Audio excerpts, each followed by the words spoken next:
This is our first panel. Of course, the topic must be the race to AGI and ASI. In order to warm up our speakers, I ask a simple question. Who are you, what do you do, and why do you sit on this panel? Christian. Hello everyone, I'm Christian Bogatu. I'm investment director at Sprint, the German Federal Agency for Breakthrough Innovation. Who knows Sprint already? Oh, a lot of people still don't know. This is great. So this is why I'm here, basically, so that everyone knows what we're doing. We are like a venture capital fund and like an incubator, totally financed from the German government. We can do investments mostly in Germany, but also in Europe and also globally. We do tickets between 100,000, this is when we start, get to know the company. We actually pay for due diligence. So we sometimes give a validation contract, non-dilutive as revenue for 200,000, and then we understand the technology really deeply and we get to know the team behind it. And then we can invest up to 100 million or like this. Wow. Basically also leveraging other funds from the German and European. I remember that 100 million. From 100,000 to 100 million, that's what I call scalability. And probably not enough. We get to that in a second.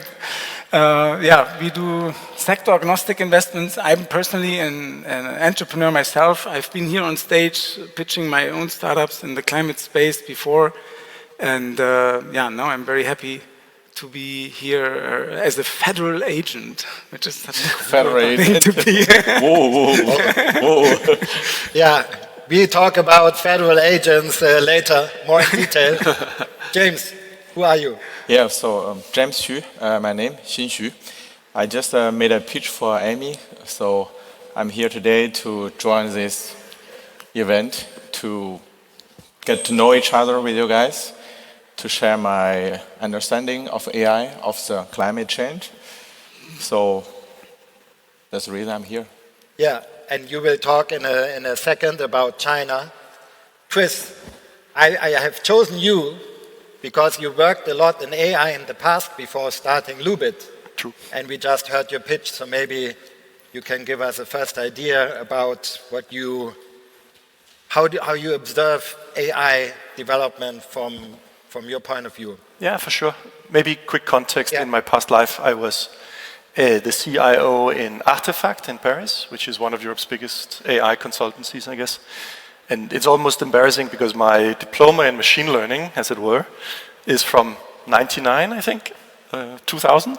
So absolutely not sexy at the time at all. But there's one thing that we can take from way back and up, and it still applies, which is AI is still just a prediction engine. It's literally not conscious. It's just very, very good at knowing everything and using it to predict. And this is actually how I still approach all the discussions of AI. And superintelligence, we can talk about it in this debate. It comes later. It's not the stage where we are right now, just to open with that. Mm-hmm. Torben? Yeah, my name is Torben Schwellnuss. I build and ship production-grade software based on AI, LLMs mostly, and agents that actually deliver on the promise of efficiency gains for the customers. Most recently, I did that for Solar. I pivoted Solar, who some of you may still know from last year's pitch. I talked about how we pivoted the company from an installer company to a SaaS company, where we actually built an AI agentic-based platform for installers that actually delivered on the 20% efficiency gain for those installers in their planning processes. Sold that last October to a competitor. Right now, I consult companies, and I think what I can bring to this group here is a bit the practitioner side, how that actually is implemented, what's actually needed out there, and how to actually get it in front of people. Full disclosure here, I'm not an AI researcher, as you may know. I have not yet developed the first AI agent, but I'm visionary and I like science fiction. So let me ask Torben, in your experience, using AI models and what has been developed by so many companies recently, how much did it improve? How much did the capabilities improve in the last 12 months? Where were we 12 months ago and where are we now? And maybe if we are racing a little bit forward into the future, what do you expect to happen next? Yeah? To give you one little hint, I'm following, of course, Anthropic on LinkedIn, and the amount of posts by Anthropic about new features related to Claude and co-work and what it can do now is just, from my point of view, astonishing. Yeah. So I think there's two different ways to look at what actually changed in the last 12 months. There's probably more, but I'm going to go into two. One is we always hear the new versions being dropped of the LLMs, right? We use that as a benchmark for ourselves, usually to say like, wow, something must massively improved. Then there's a technical benchmarks behind those, like GPQA, which and SEV and AGI too. You'll probably know that, which basically are attempts to numerically and objectively assess the capabilities of these models. And that's those numbers, on one hand, in the last 12 months have massively increased to a level where if you only look at these numbers, they have, all of these benchmarks have surpassed what a human can do, right? These benchmarks alone. That's one thing, so you can say the IQ, so that basically I ask something and something comes back, that has massively improved. AI is now smarter than most humans in answering. What the other thing that has changed for certain topics, right? Not for everything. The other thing that has changed, and that's I think the major change, is AI has become agentic. It means it has an agency. It can do things, and I think that's the biggest shift. Before it was really just you put in something and you get something back, and that's pretty much it. Now it's much more robust in multi-step evaluation of questions and actually interacting with the outside world, digital outside world currently mostly, and that feels like an amazing great step, right? So how much has it improved? I can't really say, but it's a completely different world than a year ago, right? A year ago, we would use AI to answer questions for us and then take those questions manually and do something with them and maybe put them back in again.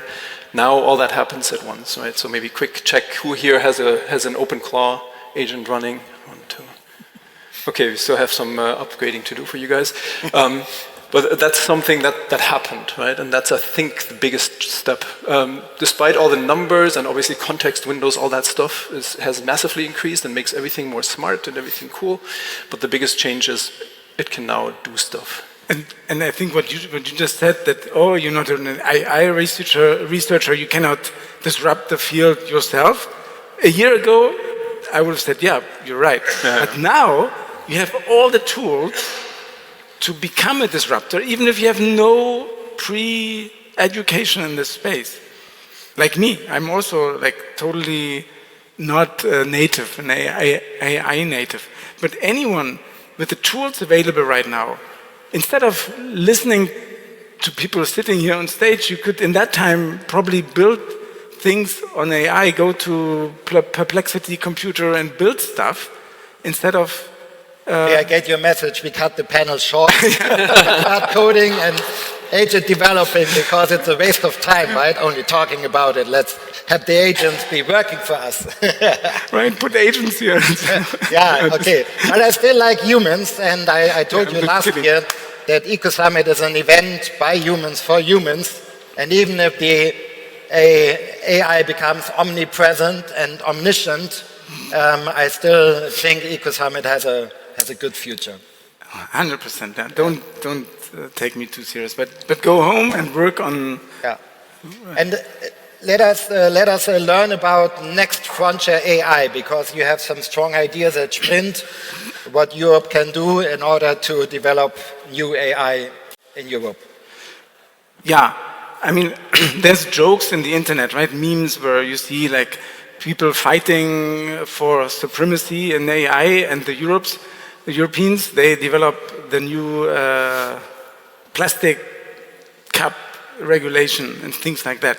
So we are really people making jokes about us, and that's also for a reason. And we could say we've been doing extremely poorly in the past. There's no frontier AI lab in Europe, except for there's some great companies like Mistral or Black Forest Labs, right, in niche, but not comparable, obviously. So there is a chance for Europe to leapfrog on the next S-curve, right? The technology always comes in S-curves.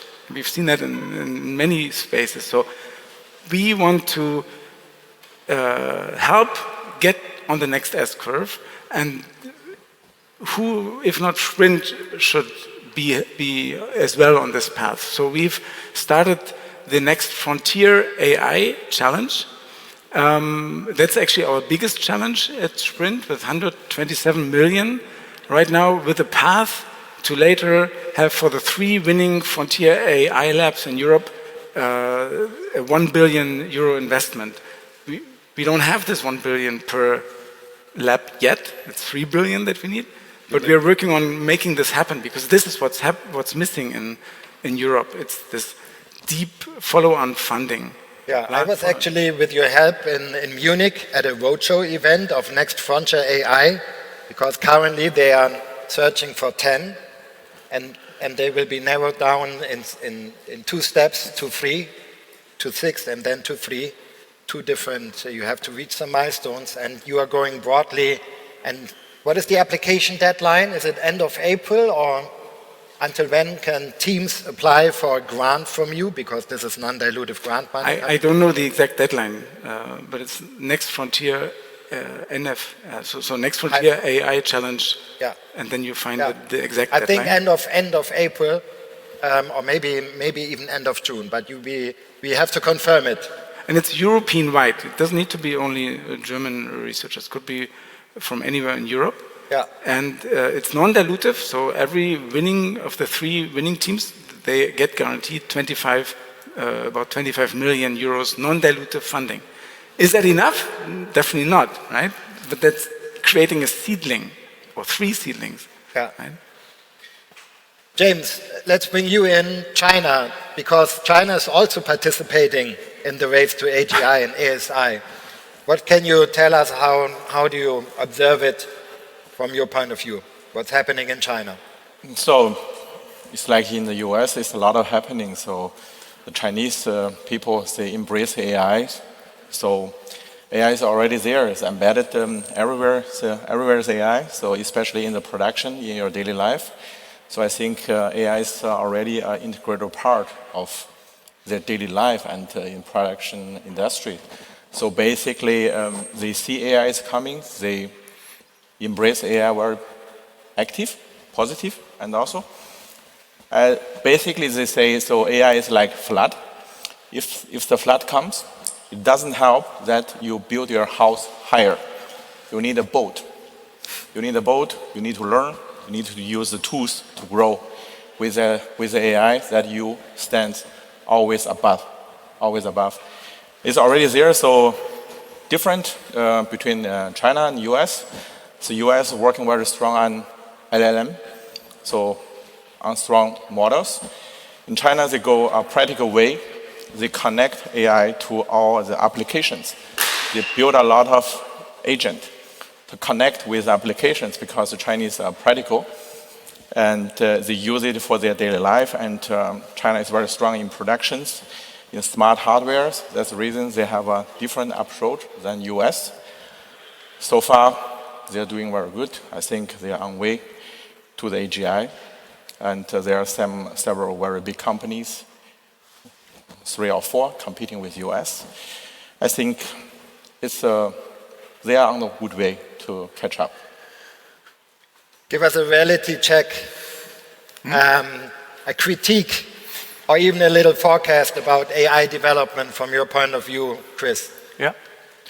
So as I said, it's important to remember that they are not conscious, and they will not be conscious very soon. And let me elaborate on that specific point. They're very good at predicting, aggregating and predicting. And as you said, already human level or higher.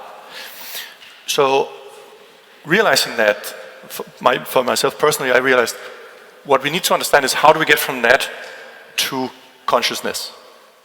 And I've been spending a couple of years reading up on consciousness. So let me share that with you, because it gives you a context for understanding when AGI happens. the key thing is AGI does not happen in a centralized one LLM. It's not one cluster of computers. Why?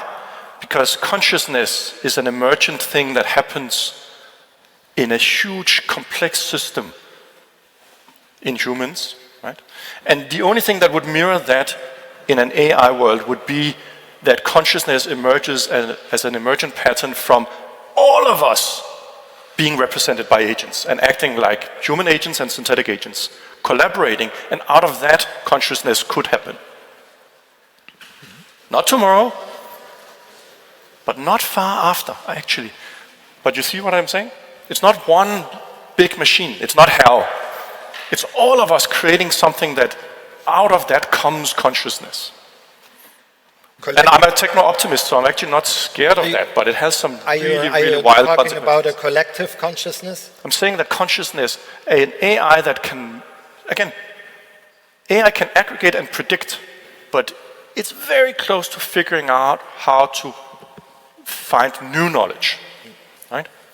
That is the turning point. When it figures out how to do new knowledge and can collaborate, then we get to that. Okay. Yeah? So this is an open question. Let's further discuss it, because I remember with Stefan a couple of weeks ago, he was asking me, is AI conscious? And of course, it's a question that I was asking Gemini and Claude, my two favorite ones. But I've come across the term self-awareness, which is, I think, a step to consciousness. True. And I think that that is a concept and a state that already has been reached. And maybe you know about mechanistic interpretability. Who has heard the term? Nobody? Mechanistic interpretability, I think Dario Amodei and his people kind of invented it. It is the understanding, the attempt to understand what is happening inside a large language model. Because it is, for many reasons, a black box, because it is so crazy what is happening inside a large language model that humans developing it need to post-training to find ways in order to understand what is really happening inside the AI. Yeah? So if you want to go further, Google for mechanistic interpretability or ask your favorite AI to explain the concept to you. It gives you an idea why, again, Dario Amodei has written his latest essay called The Adolescence of Technology in a very critical way. Because there are so many risks around, and I think a CEO of a company like Anthropic is really carrying on a day-to-day basis a lot of responsibility, because they know that they are working on something incredible and even very hard to understand for the best AI researchers in the world. They cannot 100% understand what they're developing. No. That's an amazing insight, isn't it? Have you heard? Could be scary, but it's good. Like, warning is good, but scaring is bad, because then people say, or like in the US even, where you would not expect it at all, people say, we don't want data centers here. This is evil. Like, I think 17% of the US people only are in real favor of AI. In China, it seems to be 100%. And I don't know what's the case in Germany, but I think we don't have to be scared, because otherwise we just come up with a regulation, and that's what the Europeans have been doing, and we try to be the referee in a game that we don't even play and know how to play. So that's probably not the right approach. We did a pre-meeting, and I need to ask you first, James, and another key question about consciousness is one, but then the next one is, who controls AI? Who will control it, and who should be controlling it in the future? Will it be the government or companies? What do you think? Who should control AI in the future? Who would you trust more? The Chinese government or the Chinese companies? It's very tough questions. It's node A and node B, I think. So right now, so actually, there must be some control. There must be some rules to control AI. I think it will be a process of iteration. So because AI is progressing very quick, new problem will raise, and you have solutions for problems. It will go hand by hand. Regulation and solutions, they will grow up hand by hand. So in the end, I don't think, of course, the government cannot and should not control it, and also the bigger corporates, which is profit-driven, they should not control it. In the end, I think rather a no-profit organization organized on the level of the whole world should contribute to restrain it. But in the end, it could be difficult because most of the countries see they must equip with AI, different models, different approaches. It's a competition in the end. So it's a tough question. I don't have the right answer, but I think it must be controlled on the international level to somehow control the risk. Chris, what is your answer to the same question? Who should control AI? My answer is that it cannot be controlled. And it's not a defensive answer, it's actually a human answer, I guess. Again, if you agree with me that it's going to be an emergent thing that comes out of all of us as ants collaborating to create intelligence in the little anthill, it cannot be controlled. And we have to face that. And if I bring that all the way back to the individual, without being a sociologist, but we need to learn to live in this world where there are humans and there are synthetic somethings acting as humans. If it cannot be controlled, then does the AI control itself? Yes, I guess so. Will it be able to do things with an interior goal? That is what I mentioned in the morning about the alignment. Is the AI, whether it is consciousness or just intelligence, is it intelligent enough to develop its own goals? I think one of the things we can do, you can grab from how Web3 has evolved. How do we protect, tokenized money? We protect it by proof of work.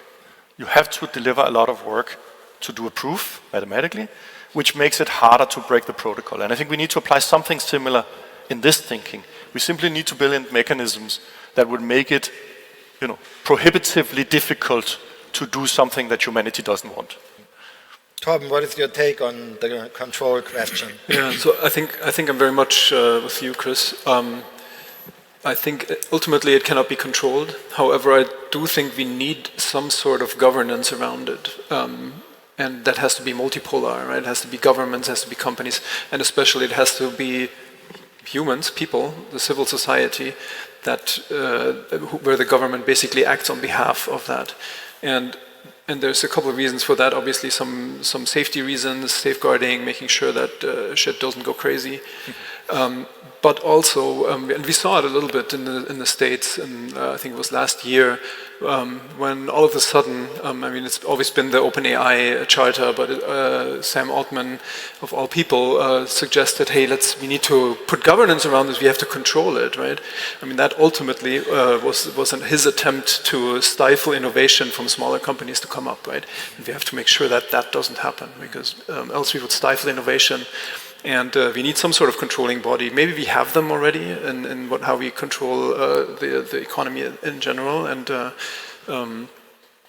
But yeah, I do agree. Ultimately, it can't be controlled, and we can create the environment. Us as humans can create the environment that's safe, and that's how we can control it. What is your take? Well, I fully agree. Right, technology will always outpace any kind of regulation, and things that are really dangerous come from places where we don't even expect them. So if we try to now say this is going to happen with AI, so we have to regulate it now, especially as Europeans, where we don't even have the capabilities in-house here, so we are creating a toothless regulation, and technology will outpace that every day. Right, and if you look at Facebook or gaming, these social bubbles, those are real problems for democracy, for humans. If kids are just gaming all the time because the games are designed to make them want it and feel happy. So and we don't have regulation for that either, right? So we will never be able to do that. And we cannot also say AI should get a conscious and human values injected. Would be nice, but like we don't even agree on the planet on human common values, right? True. Yeah. Very true. So I can hear a lot of hope on this panel. We do not know what is actually going to happen, and it will be crazy what is going to happen. But just give you one more thought. OpenAI, it was founded by people like Elon Musk, who was involved in the beginning. It was a reaction to the acquisition of DeepMind by Google. Afterwards, it was OpenAI being created, founded. And it was a public benefit. The name OpenAI, it was a non-profit idea in the beginning. Elon Musk was committing 100 million, but then he clashed with Sam Altman and he went out of the deal. Sam Altman started to raise capital. And now I told you the number in the morning, $840 billion valuation. So what is happening in the world as I see it? Capitalism, especially US capitalism in California, is pushing with so much capital the development of AI forward. The Europeans will not catch up. In my point of view, it's already decided who is going to win. It will be the Americans. China, unfortunately, will not catch up. They don't have enough hardware, chip capability. So it will be one of the top 3 American companies. And they are companies, they are profit-driven. They are making money. They will IPO. Most likely OpenAI and Anthropic are going to IPO this year. SpaceX just announced this weekend that they are probably filing for the IPO within a week. They want to raise $75 billion in an IPO at a target valuation of probably $1.75 trillion. The biggest IPO in history was Saudi Aramco with 25 billion. So this will be 3x the size. Yeah? There's so much capital, and we come to the conclusion that at a certain point of time in the future, AI will be so intelligent that it cannot be controlled anymore, even not by these companies, the model makers that are developing these models. It's unbelievable. Time to end you have one more? Yeah, if you see the California, they already control the internet. They control the internet, and they invest a lot of money in data center, in LLM language model. That's the reason I think they want to become the infrastructure for the AI, for the tokens. Yeah. So they become the infrastructure physically, and they have the AI, they have the data. I think it's very tough to control them. Yeah. Yeah, I think. But one single person, without all the money that you just referred to, disrupted the whole industry on a weekend, basically. So that can happen again. You mean OpenClaw? Yes, with Peter Steinberger, creating something where it's like end of 22 was the ChatGPT moment, and now there's this OpenClaw moment, and just one person. Yeah. Maybe a little team behind him, but. Yeah. An amazing future, an amazing period, amazing time in which we live. And I think it's time to end this panel and to have a big coffee break. I thank you for your attention, and I hope also for a good future, AI future. Thank you very much. Thank you, Jan.